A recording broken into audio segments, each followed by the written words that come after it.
Hello guys, welcome back to Reviews. Film kali ini alirannya adalah action komedi yang berjudul Enter the Fat Dragon. Film yang dirilis pada tahun 2020 ini dibintangi oleh Donnie Yen. Film ini merupakan kelanjutan dari nasib detektif kepolisian Hong Kong Chu Fulong, jauh setelah film Killzone pada tahun 2005 dan Flashpoint tahun 2007. Di film ini bedanya dia menjadi sangat gemuk akibat kebanyakan makan karena dipindah tugaskan ke divisi yang sangat bertolak belakang dengan pekerjaannya selama ini. Tapi kemampuan bela dirinya tetaplah sama hebatnya. Mari kita bahas alur ceritanya sampai selesai.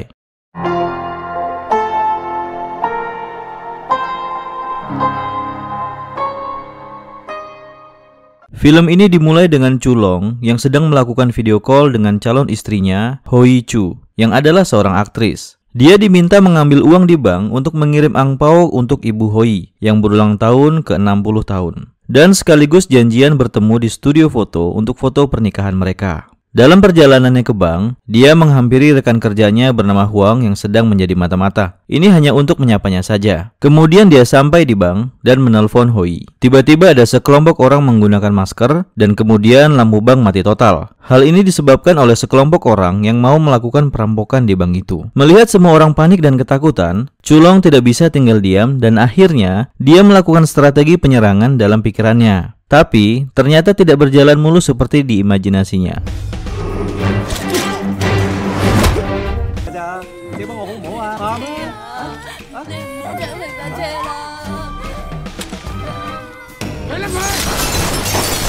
Huang mendengar alarm darurat bank berbunyi dan beberapa polisi mendatangi area bank. Para perampok melakukan perlawanan untuk kabur, tapi mobil mereka diderek karena parkir sembarangan. Huang mencoba untuk melakukan pergerakan, tapi ya dasar ceroboh. Pistolnya malah terjatuh dan salah satu anggota perampok menyadari kalau Huang itu polisi dan langsung mengancam Huang.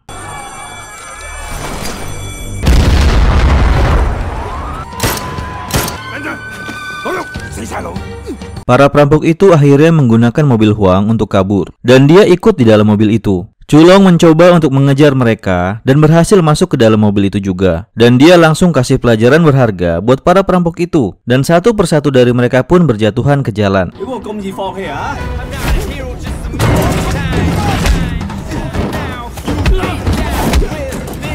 Secara tidak sengaja, supir mobil itu terkena pukulan dan pingsan. Satu perampok pun pingsan juga karena tendangan Chu Long. Dia langsung mencari cara untuk menghentikan mobil itu yang remnya sudah blong. Tanpa ada pilihan lain, dia mengarahkan mobil itu ke markas kepolisian. Karena dianggapnya tempat itulah yang paling aman untuk menghentikan mobilnya. Tapi apesnya, dia hampir menabrak atasannya.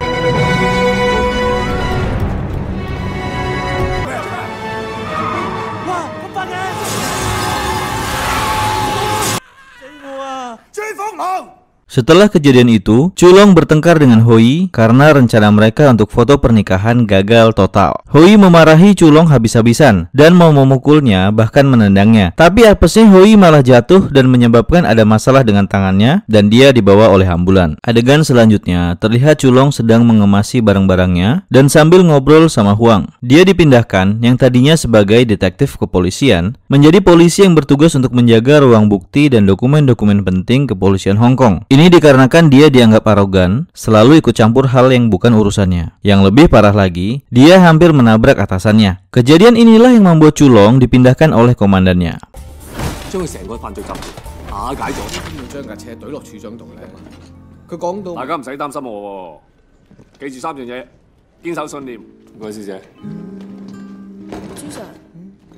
Chu Long dan Hoi mulai merasakan rindu yang sangat hebat, tapi mereka berdua sama-sama gengsi untuk menghubungi satu sama lain. Selama bertugas di divisi yang baru, Chu Long banyak sekali ngemil snack, minum soft drink, dan makan mie instan. Itu dilakukannya setiap saat. Hal inilah yang membuat badannya menjadi tambun dalam waktu 6 bulan. Berat badannya menjadi 113 kg.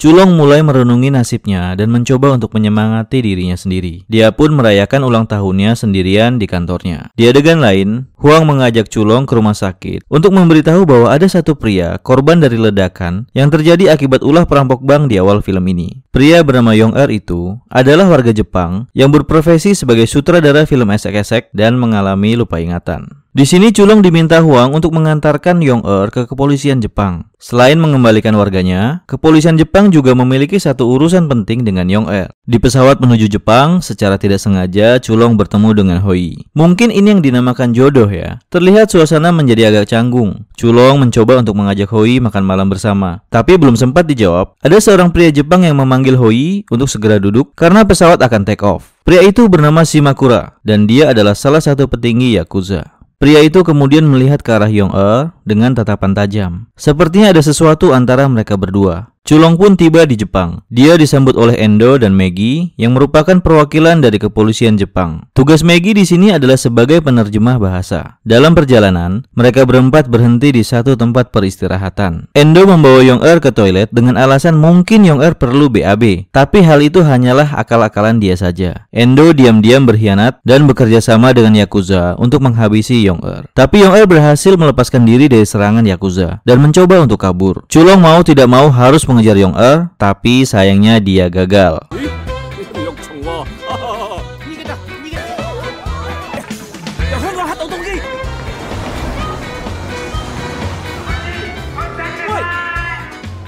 Chulong menghubungi Huang untuk mengabarkan bahwa Yong-er kabur dan berharap kepolisian Jepang dapat menemukannya dengan segera. Endo kembali ke kantor polisi. Dia menginformasikan Chulong kalau dia kehilangan Yong-er. Huang menelpon Chulong lagi, memberitahu kalau akan ada rekannya di sana bernama Xiusa yang akan membantu Chulong jika membutuhkan sesuatu. He's gone. What? 你聽我講，唔使擔心，嗰份150磅都唔，如果揾到嗰份，我唔翻嚟香港，OK？朱福龍，你邊位啊？超傻啦！ Terlihat Endo sedang menelpon Shimakura dan mengabari kalau dia akan mengirimkan paketnya. Ternyata yang dia maksud adalah Yong-er. Dia sebenarnya berhasil menangkap Yong-er, tapi merahasiakannya karena dia akan menyerahkannya kepada Yakuza. Xiusa mengajak Chulong ke tempat tinggalnya. Setelah itu, Xiusa melihat ada sekelompok Yakuza mendatangi salah satu restoran tepat di depan rumahnya. Mereka datang ke restoran itu secara tidak baik-baik dengan mengusir semua pelanggan. Maksud mereka adalah ingin menagih utang si pemilik restoran. Tapi mereka semakin murka dengan menghancurkan barang-barang yang ada ketika si pemilik belum bisa membayar utangnya. Si pemilik restoran Hongkong ini bernama Fang Hua, yang adalah mantan kekasih Xiusa. Melihat tindakan Yakuza yang anarkis begitu, membuat Xiusa bertindak untuk membela dan melindungi Fang Hua. Tapi dia malah dipukuli. Di saat itu muncullah Xiu Hu, keponakan Fang Hua. Dia segera melawan Yakuza itu, tapi tidak cukup tangguh juga. Pada akhirnya Chulong pun muncul juga untuk melawan semua Yakuza itu. Tiba-tiba datanglah polisi ke area itu, dan seketika semuanya bubar jalan.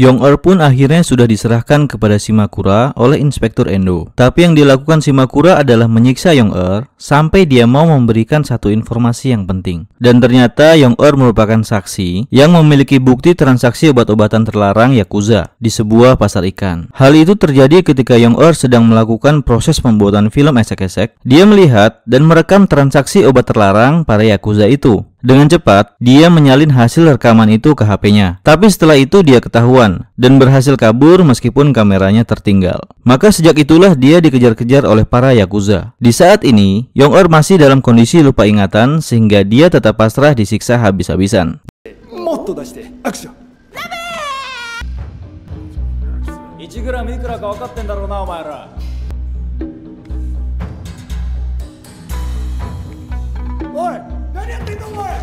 Di pagi hari, kepolisian Jepang telah menemukan Yong-er dalam keadaan tidak bernyawa di suatu pelabuhan. Chulong memiliki kecurigaan atas kejadian ini, tapi si Endo bilangnya Yong-er bunuh diri dengan kebanyakan menghisap racun karena di dalam badannya ditemukan banyak kokain. Dia membuat cerita kalau Yong-er melakukan kejahatan di Jepang, kabur ke Hong Kong, dan pada akhirnya bunuh diri di Jepang. Chulong masih tidak puas dengan keterangan ini karena dia melihat ada bekas memar pukulan di badan Yong-er.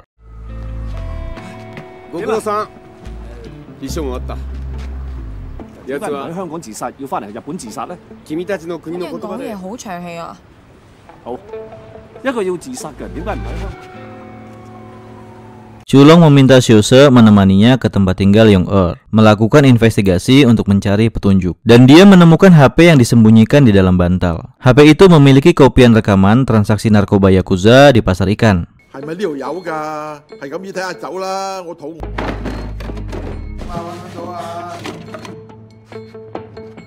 傻㗎啦，做人唔好咁易放棄。打我唔打佢啫！哇！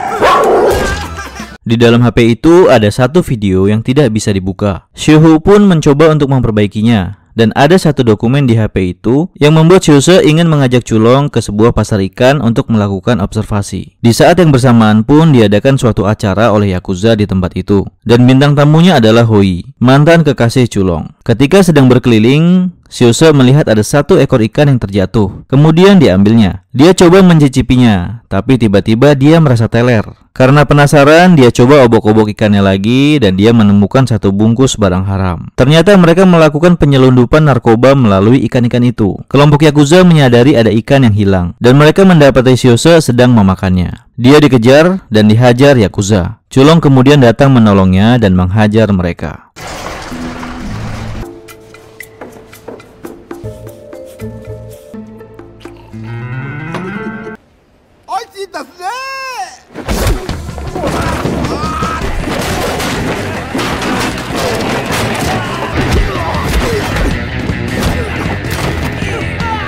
Karena orang Yakuza sangat banyak, mereka berdua pun sambil kabur. Di saat yang bersamaan, mereka menabrak panggung tempat acara Yakuza sedang berlangsung dan membuat bubar semua orang. Shimakura pun murka akan kejadian ini. Chulong pun membela diri di depan wartawan dan Hoi bahwa mereka Yakuza adalah orang jahat dan ingin melaporkan mereka ke polisi. Hoi dan Chulong terlihat bertengkar akan kejadian ini. Chulong juga tidak mau kalau Hoi sampai harus terlibat hubungan pekerjaan dengan Yakuza karena akan membahayakan dirinya. Tidak lama anggota kepolisian pun datang. Bukannya melakukan interogasi terhadap kejadian itu, tapi Endo justru terlihat sangat tunduk kepada Yakuza di depan mata Chulong.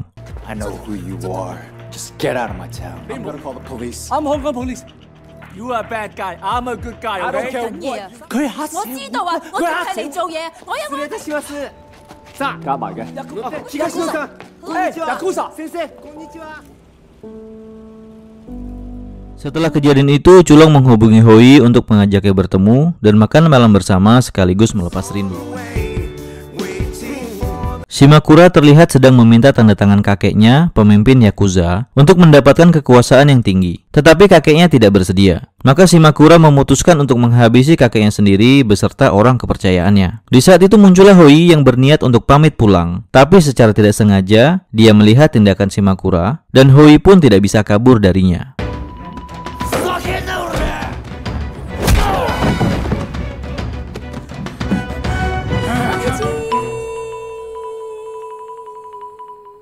Xiuhu berhasil memperbaiki video yang sempat tidak bisa diputar di HP Yong-er. Kemudian Xiuse mencoba memutarnya dan terlihat jelas rekaman transaksi narkoba Yakuza di video itu. Dia mencoba menghubungi Chulong bahwa dia memiliki bukti kejahatan Yakuza, tapi anak buahnya mengambil bukti itu untuk diserahkan ke Yakuza. Fang Hua pun memukul anak buah Xiuse dan mengambil HP itu darinya. Dia mencoba lari dan bersembunyi dari kejaran Yakuza dengan membawa bukti kejahatan mereka. Xiuse mencoba untuk melindungi Fang Hua sampai terluka cukup parah. Di waktu yang tepat, Chulong pun muncul menolong mereka. Perkelahian dan pengeroyokan pun terjadi lagi sampai habis-habisan. Polisi Jepang datang lagi ke area itu. Lagi-lagi si Endo tidak melakukan apa-apa atas kerusuhan yang dilakukan Yakuza itu. Chulong sudah tidak bisa menahan amarahnya. Dia bilang ke Maggie kalau kematian Yong-er pasti ada hubungannya dengan Endo. Dengan percaya diri, Endo bilang kalau Chulong tidak ada bukti apa-apa. Chulong hanya bisa menjawab kalau kamu pasti akan kena karmanya. Tidak perlu waktu lama, karma pun dialami si Endo. Dia ditabrak mobil dan melayang sudah nyawanya dengan cepat.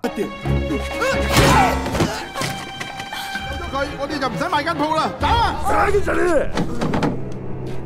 你點啊？我哋呢個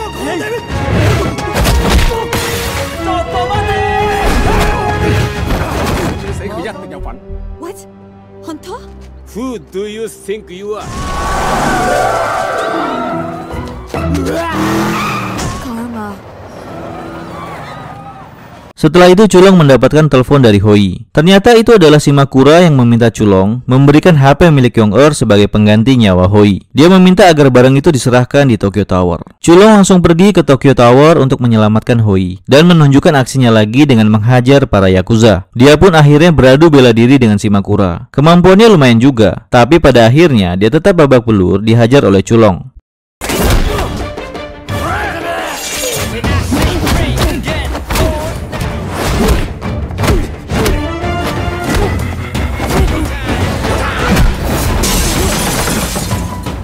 Maggie dan Huang menyusul menggunakan helikopter ke puncak Tokyo Tower untuk membantu Culong. Shimakura masih belum menyerah dan menyerang Culong lagi. Lagi-lagi dia dibuat babak belur dengan double stick andalan Bruce Lee. Karena kemampuan yang tidak sebanding dengan Culong, ia tetap KO juga pada akhirnya.